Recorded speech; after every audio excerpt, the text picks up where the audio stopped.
Bienvenue dans ce nouvel épisode d'Olala la France, le podcast qui te permet d'améliorer ton français ainsi que de mieux comprendre la France, les Français, leur vie et leur culture. Moi c'est Manon, ton hôte et ta professeure de français. Sers-toi une bonne tasse de thé, de café ou de chocolat chaud et c'est parti. Aujourd'hui, on va parler d'un truc typiquement français et ancré dans la culture française, c'est Paris versus la province. Paris contre le reste de la France.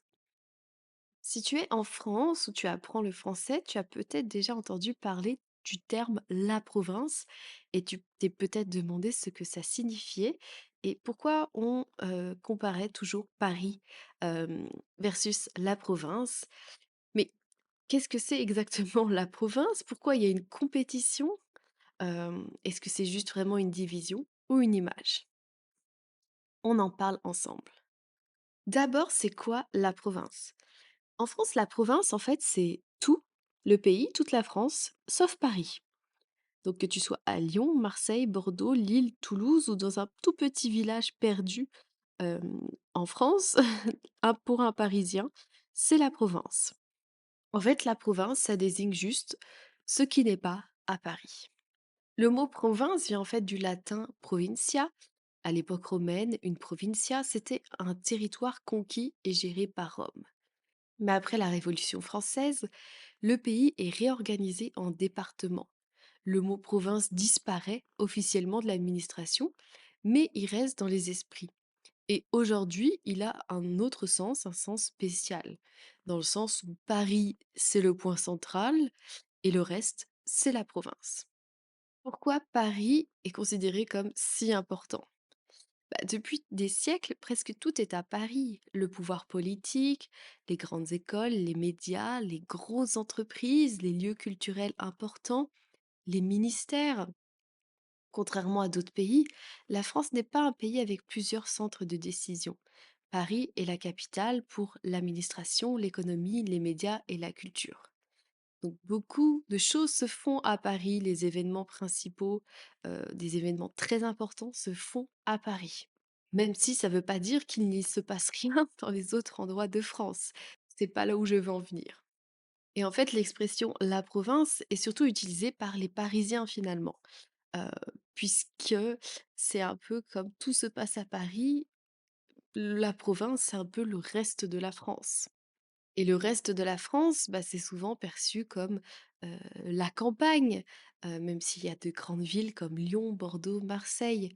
Voilà, mais par rapport à Paris, c'est vrai que la province, c'est souvent, synonyme de campagne, synonyme peut-être, d'une activité moins forte, peut-être un peu d'ennui parfois, mais aussi d'autres points positifs comme une meilleure qualité de vie, le calme, la nature, mais aussi avec des points positifs comme une meilleure qualité de vie, le calme, la nature, un rythme plus tranquille. Alors qu'à Paris, l'image qu'on se fait d'un Parisien, c'est quelqu'un qui est toujours en train de courir, très stressé, un peu arrogant. À Paris, c'est vrai que tout va plus vite. On n'est plus peut-être plus à la mode. On est le nombril du monde parce qu'on est la capitale. Mais bien sûr, ce sont des idées reçues. Donc pourquoi il y a une compétition entre Paris et le reste de la France, Paris et la province? Donc ça revient aussi avec l'importance historique de Paris, comme on l'a dit, Paris a, a été la capitale, et du coup certaines régions ont parfois l'impression d'être mises de côté. Paris a une vie aussi plus active, hein, que ce soit professionnellement, mais même économiquement. Les salaires sont plus élevés, mais les loyers et la vie coûtent aussi plus cher. Le mode de vie aussi, Paris, c'est dense, c'est rapide, c'est compétitif. Beaucoup de villes en dehors de Paris offrent peut-être plus d'espace et moins de stress.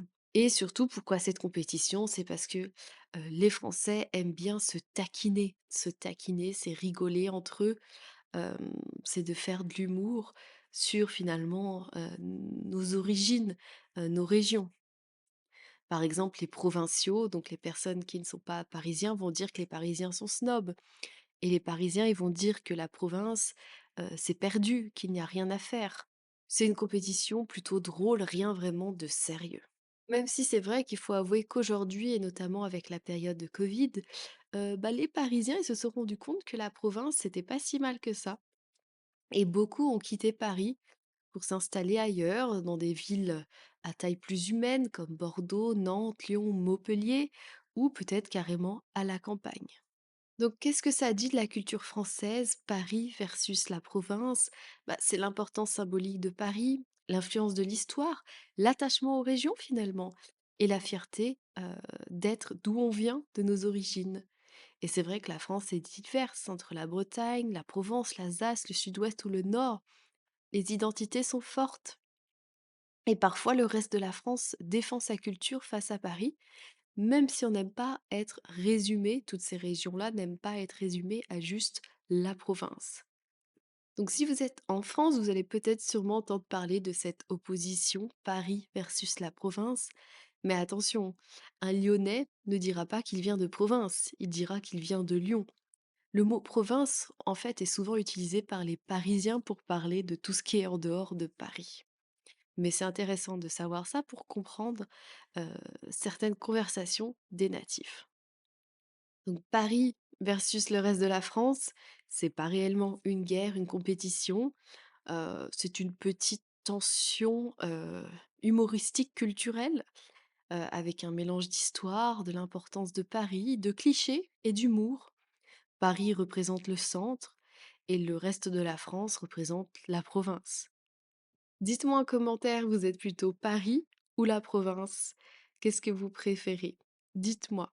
Et je vous dis à très bientôt pour un nouvel épisode, en français bien sûr.